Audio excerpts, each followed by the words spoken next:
ايه الحاجه الصغيره اللي بتديكي امل وسط الزحمه دي كلها؟ بنتي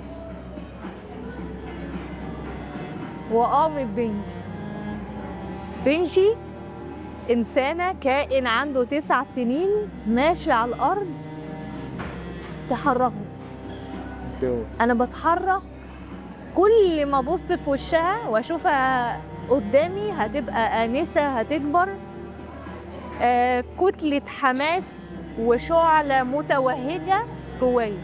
ما شاء الله. إنسان بيزقني بطريقة هي قد كده وأنا قد كده، وبتزقني من غير ما تعرف إن هي بتساعدني. هي فظيعة، هي فظيعة، هي داعمة، سند، أخت. يعني أنا ماشية أبص لها أعمل حاجة جديدة حلوة، قنوعة بيها قوي.